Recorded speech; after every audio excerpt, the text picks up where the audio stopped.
जी बात कर लेते हैं। गर्मी है और रोज़ बरोज़ गर्मी जो है बढ़ती चली जा रही है और इस गर्म मौसम में पसीना बहुत ज़्यादा आता है। कुछ लोगों को गर्मी की वजह से पसीना आना ज़ाहिर है एक नेचुरल चीज़ है, अच्छी बात है, ये हेल्थ के लिए ठीक भी होता है। लेकिन बेजा पसीना आना, कुछ लोग ऐसे भी आपने देखे हुए हैं जिनको सर्दियों में भी पसीना आता है, एसी में बैठे होते हैं फिर भी उनको पसीना आ रहा होता है। तो ख़ास तौर पर उनके जो हाथ होते हैं और उनके पाँव के जो तलवे होते हैं, यहाँ पर इनको पसीना बहुत ज़्यादा आता है। आप किसी से हाथ मिलाएं समटाइम्स तो आपको बड़ा अजीब सा फील होता है। तो ये जो बेचारे ज़ाहिर है उनको भी शर्मिंदगी फ़ील होती है। आपने देखा होगा अक्सर लोग हाथ नहीं मिलाते हैं, ऐसे मतलब फ़ील आ जाता है आपको। बहरहाल ये जो प्रॉब्लम है ये क्यों होती है बॉडी में, ऐसी क्या कौन से मादे होते हैं जिनकी ज़्यादती की वजह से पसीना बहुत ज़्यादा आता है और फिर इससे बहुत सारे प्रॉब्लम्स भी होते हैं। तो इसी पर आज हम बात करेंगे। और समटाइम्स ये एक अजीब तरह की स्मेल भी जो है वो आपकी फिर जिनको ज़्यादा पसीना आता है उनकी बॉडी से आने लगती है, बहुत मसला बढ़ जाता है। तो इसको हमने ठीक कैसे करना है ऐसे लोगों को अगर ये मसला जिनको है, और फिर हमने इसमें डाइट कौन सी लेनी है, क्या ऐसे कौन से आजमूदा नुस्खे हैं जिनको हम आजमा सकते हैं। तो इसके लिए आज ख़ास तौर में हमने जो है वो बुलाया, इनवाइट किया अपने मॉर्निंग शो में।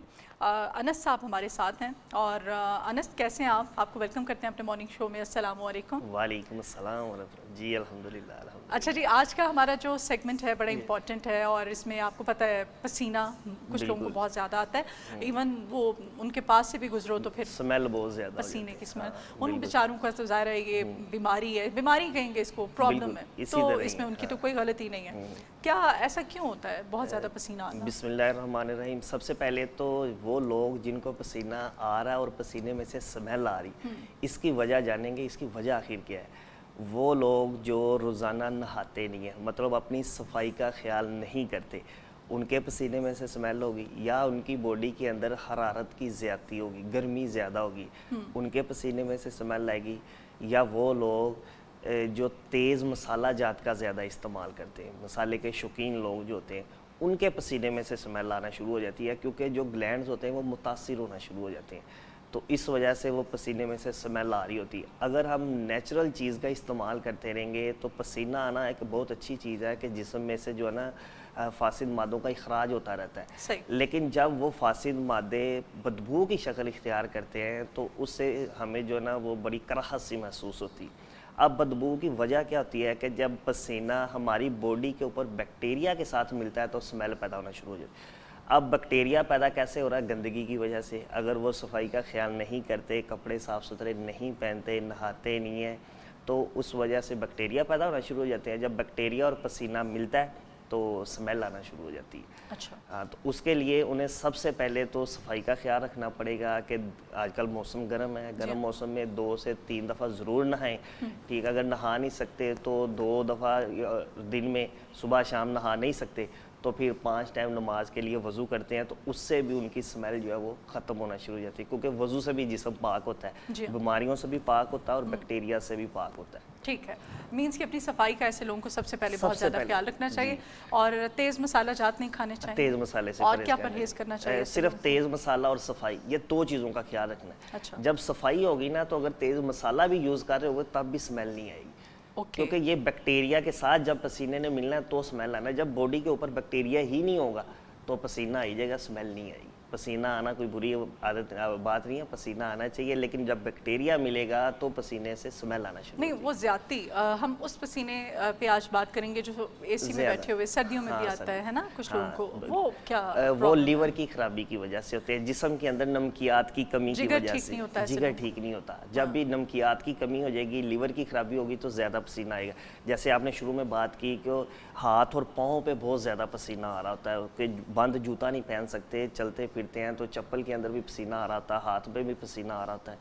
ऐसे लोगों के लिए तो अगर तो वो ब्लड प्रेशर के मरीज़ नहीं है कि उनका ब्लड नॉर्मल रहता है, तो एक ही रेमेडी है, घर में शुरू कर दे तो हाथ और पाँव में पसीना 1 हफ्ते के अंदर ही ख़त्म हो जाएगा। क्या? उसके लिए क्या करना है? सुबह नहा मुँह ताज़ा पानी लेना है, उसके अंदर आधा चम्मच काला नमक डाल देना है, अच्छी तरह मिक्स कर लेना है, दवाई के तौर पे पीना है। ये नहीं समझना कि मैं नमक आधा चम्मच, छोटा आधा चम्मच। अच्छा। जो टी स्पून है, टेबल स्पून नहीं, टी स्पून, वो आधा चम्मच 1 गिलास पानी में। हल्का सा नमकीन होगा, तेज़ नमक नहीं होगा। और काला नमक लेना। रेगुलर जो नमक होता है वो तेज़ होता है, काला नमक जो होता है वो थोड़ा सा लाइट होता है। काला नमक सुबह और शाम 2 टाइम एज ए दवाई के तौर पे इस्तेमाल करना है। इंशाल्लाह ताला 3 से 4 दिन के बाद वो देखेंगे कि उनके जो हाथ और पाँव पे पसीना की ज़्यादती है वो ठीक होना शुरू हुई। और ये ज़्यादती हो किस वजह से रही होती है? बॉडी के अंदर नमकियात की कमी की वजह से। जब वो नमकियात पूरे हो जाते हैं तो ये पसीना हाथ और पाँव का ख़त्म होना शुरू हो जाता है। ये खुदा न खासा कोई मतलब किसी बीमारी की तो नहीं है ना, एक अलामत नहीं, ये बीमारी की तो नहीं है है। नहीं, उसमें जब लीवर की ज़्यादा खराबी होगी ना तो फिर पूरी बॉडी के ऊपर आएगा, सिर्फ हाथ और पाँव के ऊपर नहीं आएगा। आगे जाके हम बात करेंगे ना कि जब पूरी बॉडी के ऊपर पसीना आ रहा होता है तो उसमें हमें क्या करना चाहिए।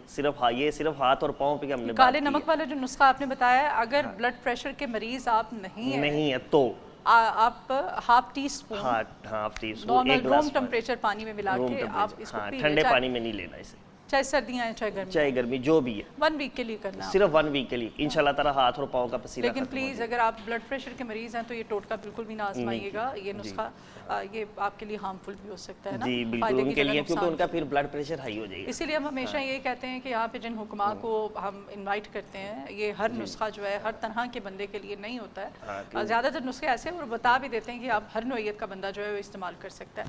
अच्छा जी, ये खुराक और क्या परहेज़ करना चाहिए, इनको किस किस्म की खुराक लेनी चाहिए? परहेज़ तो आपने बता दिया जी, किस किस्म की खुराक खाना क्या चाहिए? नेचुरल चीज़ जिसके अंदर सलाद का ज़्यादा इस्तेमाल आएगा, फ्रूट्स का ज़्यादा इस्तेमाल आएगा। कि जो बाज़ारी चीज़ें हैं ना उन्हें हमने तर्क करना है। सब्जियों में ज़्यादा पालक का इस्तेमाल हो जाएगा, ज़्यादा साग का इस्तेमाल हो जाएगा। पालक की तासीर तो गर्म नहीं होती। नहीं, इसमें हमने तासीर को नहीं देखना। हमारी बात हो रही है पसीने के ऊपर कि किस वजह से जो है ना इसे हमने कंट्रोल करना। पालक क्यों? उसमें आयरन ज़्यादा, आयरन ज़्यादा होने की, क्योंकि आयरन जो है हमारे लीवर को तंदुरुस्त करता है। जब लीवर ठीक होगा तो ग्लैंड जो है वो ठीक होंगे और आगे जो पसीने की जो ज़्यादती है उसे कंट्रोल कर। लेकिन जिनकी किडनीज में स्टोन होता है उनके लिए पालक हाँ, उनके लिए सब्ज़ पत्ता सारा ही बना है। सिर्फ पालक नहीं, गोभी होगी, पालक, साग, मेथी, बातू, ऐसी चीज़ें जो है ना उनके लिए। और लेकिन ये भी देखिए कि वो जिन लोगों को पसीने की ज़्यादती होती है ना उन्हें किडनीज का मसला नहीं होता।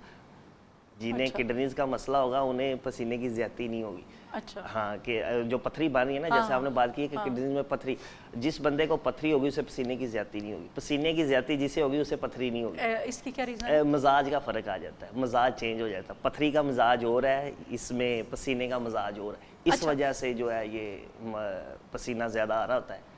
अच्छा, ये तो अब आपके पास जब कोई पेशेंट आता है जी, ठीक है, और वो मतलब कहता है कि हकीम साहब मुझे नहीं पता कि मेरे साथ क्या प्रॉब्लम है या क्या मेरे साथ मतलब हो रहा है, तो आप फिर उसका क्या किस तरह से उसको उसका चेकअप करते हैं? हाँ, उसके लिए सबसे पहले हम उसकी पल्स देखते हैं कि उसकी पल्स रेट चेक, हाँ पल्स, वो उसकी रेंज चेक करते हैं कि पल्स किधर चल रही है। ठीक है, उसके बाद हम उससे पूछते हैं कि खाने पीने की रूटीन क्या है, पखाना ठीक आ रहा है, ठीक है, दिन के अंदर किसी टाइम मैदे के अंदर दर्द या जलन, सो के उठने के बाद जिस्म के अंदर थकावट, नींद कैसी है, एंजाइटी या डिप्रेशन तो नहीं है, ख्वाब कैसे हैं। ये तशखीस के अंदर जब जाते हैं तब हमें पता चलना शुरू हो जाता है कि इसका मिजाज कौन सा है और इसके अंदर बीमारी कौन सी।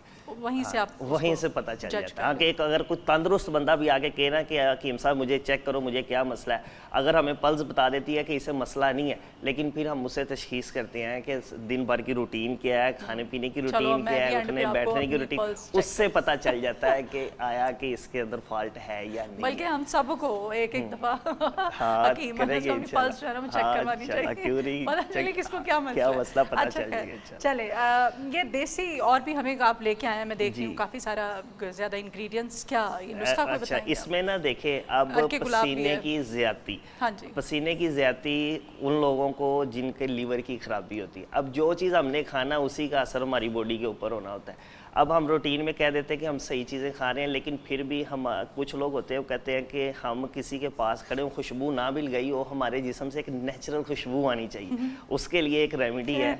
ऐसा होता है? हाँ, ऐसा हो सकता, क्योंकि जो चीज़ हम खाएंगे वही उसी का असर हमारे पसीने में हमारी बॉडी के ऊपर होना है। उसके लिए क्या करना है, 4-5 चीज़ें। 1 गिलास पानी के अंदर 3 से 4 पत्री ये जो है ना गुलाब, ईरानी गुलाब, ठीक, ईरानी गुलाब, ईरानी गुलाब, इसकी क्या खासियत है? ये जो होता है ना इसका मिजाज ठंडा होता है और ये जिगर के लिए बहुत अच्छा होता है। रेड गुलाब, हाँ रेड से ये बहुत अच्छा है। एक आम रेड होता है, ये पिंक वाला, ये पिंक रोज है जी। ये और आपने पंसार से कहना है कि ईरानी गुलाब ले लेना। घर में अगर पिंक रोज लगा हुआ तो वो भी वो ले सकते हैं। 1 गिलास पानी के अंदर 2 से 3 पत्तियां इसकी आ गई, जो तुखम कासनी, इसका ले लेना आधा चम्मच छोटे वाला, जो टी स्पून है वो आधा। अच्छा, उसी गिलास कासनी के बीज अक्सर हुक्मा बताते हैं, अरके कासनी और कासनी के बीज, इसकी बड़ी जिगर के लिए बहुत अच्छी है और जिस्म में से टॉक्सिन्स को ना जाइल करने के लिए बहुत अच्छी चीज़ है। इस पे पहले माये भी बनते थे, टप्पे भी बनते थे, इतना मशहूर ये वही। उसके बाद 2 इलायची, सब्ज़ इलायची उसी गिलास पानी के अंदर, छोटा आधा चम्मच सौंफ का और छोटा आधा चम्मच धनिए का।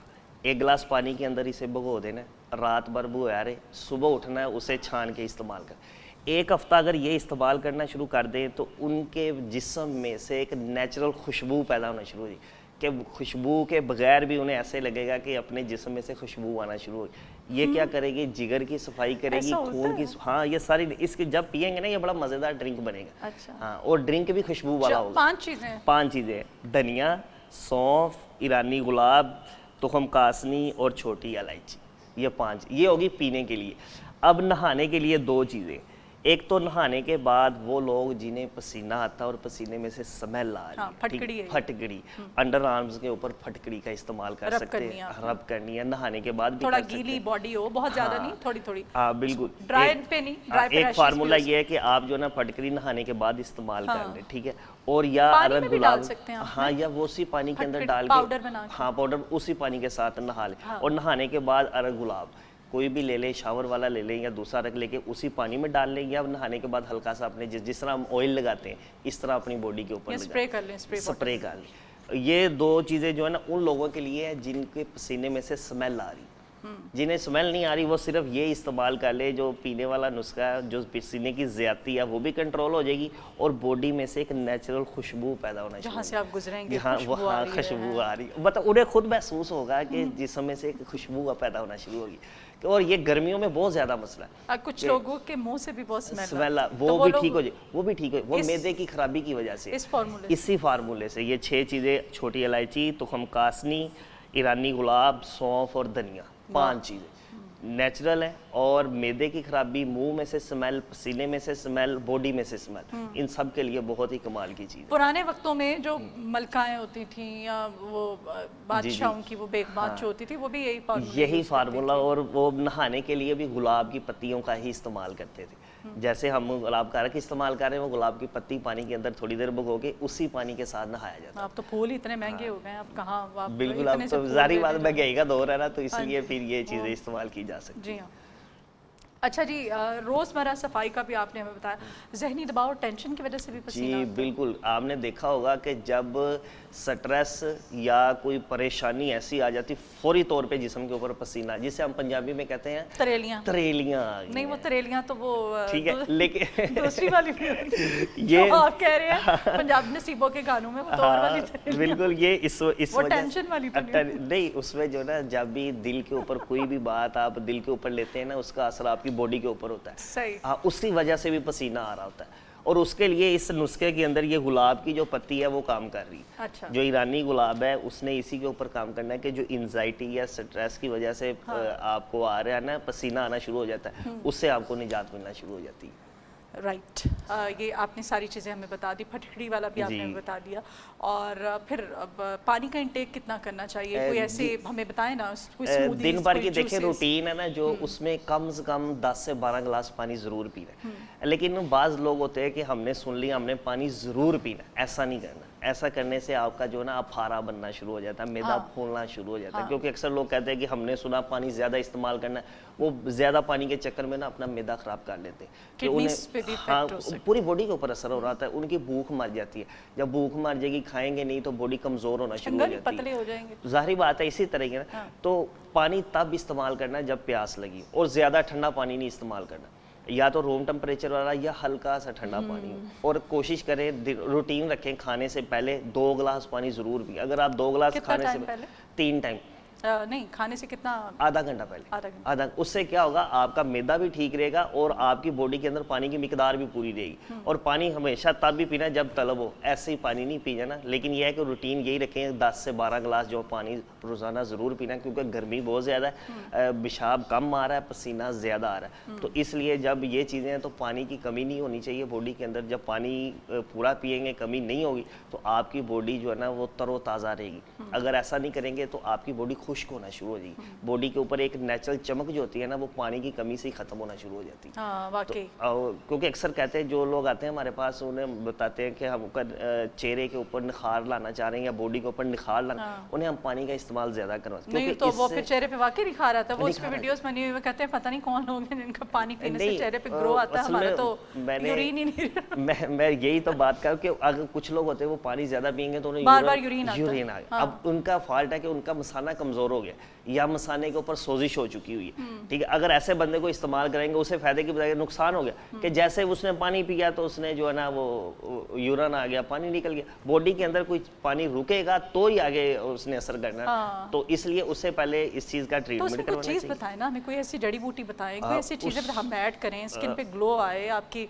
आजकल क्या मैं बताता हूँ कि अगर खूबसूरती के लिए ये गुलाब का नेचुरल टॉनिक, मैं कह रहा हूँ ये गुलाब का रंग जो है इसी के अंदर आप थोड़ी सी ये फटकड़ी शामिल करें और इसे जो मैश करके रख लें, हल्का सा पीस के ना इसके अंदर मिक्स कर लें, मिक्स करके इसे रख लें, सुबह दोपहर शाम शावर करें। हाँ ठीक है, चेहरे को इसके साथ चेहरे को ताजगी, रुहानगी, निखार सारा कुछ ही आना शुरू। पीने के लिए तो फिर यही चीज़ें हैं, ये कासनी और धनिया, सौंफ, गुलाब और छोटी इलायची। अच्छा ऐसा है कि कुछ लोग कहते हैं कि हमने ये सारी चीज़ें इस्तेमाल नहीं कर सकते, कोई सिंगल चीज़ हमें बता दी जाए तो सिंगल चीज़ में फिर ये ना छोटी इलायची और सौंफ, अच्छा ये दो चीज़ें कि ये तो हर घर के अंदर ही मौजूद होती है और आप इनको वैसे भी चबा सकते हैं, चबा के भी खा सकते हैं, पानी के अंदर भिगो के भी इस्तेमाल कर सकते हैं। जैसे अक्सर आपने देखा होगा कई लोगों ने पानी के अंदर पुदीना, लेमन ये चीज़ें डाल के रखी होती हैं, खीरे वगैरह डाल के रखे होते हैं, ठीक है। वो इसी तरह आप सौंफ और इलायची डाल के रखे और उस पानी का इस्तेमाल, उससे भी आपकी जिल्द के ऊपर निखार आना शुरू हो जाएगा। वो आप अपनी पानी की बोतल में डाल, हाँ पानी की बोतल में डाल के थोड़ा थोड़ा पीते रहे, जब प्यास लगे थोड़ा सा इस्तेमाल कर ली। और रूटीन के अंदर सलाद का इस्तेमाल ज़रूर करें और सलाद में सबसे ज़्यादा खीरे का इस्तेमाल किया जाए। और जैसे अब मौसम गर्म है, तरबूज वाफर मिकदार में और तरबूज का इस्तेमाल करें ताकि बॉडी के अंदर पानी की कमी भी पूरी हो जाएगी और जिल्द के ऊपर निखार भी आना शुरू हो जाएगा। और ये सिर्फ आपके जिल्द के ऊपर निखार ही नहीं लेके आएगा, आपके लीवर को भी ठीक करेगा साथ, क्योंकि जिल्द को निखारने के लिए आपके बॉडी के जितने भी ऑर्गन हैं उनका एक्टिव होना, उनका ठीक होना बहुत ज़रूरी है। जब तक वो ठीक नहीं होंगे आपकी बॉडी के ऊपर निखार नहीं है, क्योंकि चेहरा जो होता है ये भी एक तशखीस है। जैसे हम पल्स चेक करते हैं, हम बता देते हैं ना कि ये चेहरा भी वैसे ही होता है कि आप चेहरे से बता सकते हो कि इसके अंदर क्या चीज़ चल रहा है। जैसे वो रूहानी इलाज करने वाले होते हैं, वो पूछते हैं ख्वाब कैसे आते हैं, बताया जाता है इस तरह का, वो बता देते हैं कि फिर इससे ये मसला, या थोड़ी पढ़ाई करते हैं कंधे भारे हो रहे हैं, तो ये तशखीस के मुख्तलिफ तरीके हैं ना। तो इसीलिए चेहरा भी जो है ना आपकी पूरी बॉडी का जो है वो जाहिर कर रहा होता है कि बॉडी के अंदर क्या चल रहा है। अच्छा अनस, आप मैंने अक्सर हुक्मा को, ज़ाहिर अब तो इतना एक्सपीरियंस हो गया, गुलाब के पत्तियाँ ही बताते हैं, कोई और फूल क्यों नहीं, मोतिये का फूल या कोई गेंदे का फूल? इसमें रिजल्ट ही इसका अच्छा है मजाज के हिसाब से। नहीं वो फूल भी हम इस खाने में इस्तेमाल नहीं खाने में इस्तेमाल नहीं होते, वो फेस के ऊपर लगाने के लिए इस्तेमाल हो जाते हैं। जिस तरह गेंडे का फूल हो गया, मोतिये का फूल हो गया, ये जो उपटन बनते हैं ना वो उनके ऊपर, उनके अंदर इस्तेमाल, चमेली जिसे बोलते हैं। हाँ चमेली ज़्यादातर ना जो ताज़ा ही इस्तेमाल किया जाता है, ठीक है। जिस तरह हम ये अगर गुलाब बना रहे हैं ना, चमेली को भी अगर पानी में रख के आप शावर करें ना तो उसका भी इसी तरह ही रिजल्ट है जिस तरह गुलाब का, कि अगर आप उसका, लेकिन वो क्या है, वो इससे भी कॉस्टली है। अभी गुलाब ही इतना महंगा है, वो उससे भी महंगा है। मार्केट के अंदर आपको सूखा चमेली बहुत कम मिलेगा। अच्छा हाँ, आपको जो ना ताज़ा ही मिलेगा तो उसके बाद ज़ाया कर दिया जाता है। जो खुश्क आता है उसका रेट भी बहुत ज़्यादा, अगर ये इसका रेट 400 रुपये किलो है ना गुलाब की पत्ती का, और ये ईरानी कोई 1000-1200 रुपये किलो।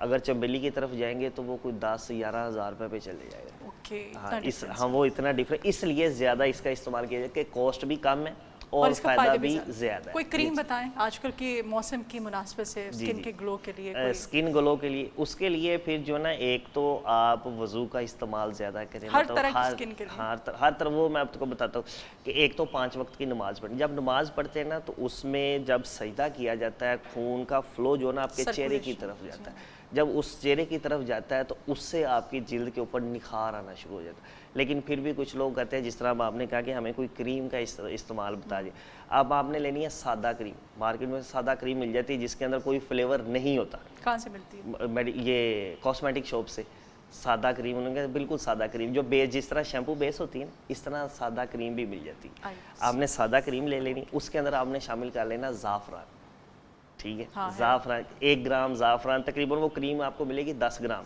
उसके अंदर 1 ग्राम आपने ज़ाफ़रान बिल्कुल पाउडर करके डाल देना, रोज़ाना रात को अपने फेस के ऊपर अप्लाई करें। बस उससे आपके चेहरे के ऊपर इतनी निखार आएगी कि आप हैरान रह जाएंगे। लेकिन और फिर कोई साइड इफेक्ट नहीं साइड इफेक्ट नहीं, क्योंकि वैसलीन में भी डाल सकते हैं मैं वही बताने लगा हूँ कि अगर आप क्रीम की तरफ नहीं जाना चाह रहे कि क्रीम उसके अंदर भी ज़ाहिर बात है कोई ना कोई केमिकल, खुशबू के अलावा कोई ना कोई चीज़ डाल दी, आप गुलाब के अरक में भी डाल सकते हैं, वैसलीन के अंदर भी डाल सकते हैं। लेकिन कुछ लोग जिनकी जिल्द के ऊपर जो ऑयली जिल्द होती है ना, उससे फिर हम वैसलीन उनको इस्तेमाल नहीं करवाते। उन्हें फिर हम कहते हैं कि आपने जो है ना गुलाब के अरक के अंदर ज़ाफ़रान और फटकड़ी 2 चीज़ें डाल के इस्तेमाल करनी। लेकिन अगर कोई कहता है कि हमें हर मजाज के जैसे कि कोई भी इस्तेमाल कर ले जिसका कोई साइड इफ़ेक्ट भी ना हो, उसके लिए फिर गुलाब का अरक और ये ग्लिसरीन और तीसरे नंबर पे ज़ाफ़रान, 3 चीज़ें। अगर 120 ml गुलाब का अरक है ना, तो इसके अंदर 10 ग्राम आएगी ग्लिसरीन और 1 ग्राम आएगा ज़ाफ़रान। इसे आपने जो ना 24 घंटे के लिए रख देना, उसके बाद अच्छी तरह इसे मिक्स करना, मिक्स करके रोज़ाना सुबह शाम अपने फेस के ऊपर शावर करना है। आपके जिल्द के ऊपर निखार भी आ जाएगा, जिल्द खूबसूरत भी हो जाएगी और जो ना वाइटनिंग भी आ जाएगी जिल्द के ऊपर। हाँ, ये गुलाब का अरक 120 ml, 10 ग्राम ग्लिसरीन और 1 ग्राम ज़ाफ़रान। इन्हें आपने 24 घंटे मिक्सचर बना के 24 घंटे रखने के बाद इसे शावर में बोतल में बना के इस्तेमाल करें। उससे निखार भी आएगा, वाइटनिंग भी आएगी और जिल्द जो है वो तरोताज़ा नज़र आएगी आप। और याद रखिएगा नमाज लाजमी है, क्योंकि जब सजदे के अंदर फ्लो ब्लड का तेज़ होगा ना, तो उससे भी आपको जो है ना जिल्द के ऊपर निखार आना शुरू हो जाता है। ठीक है, बहुत शुक्रिया जी अनस साहब आपके आने के लिए।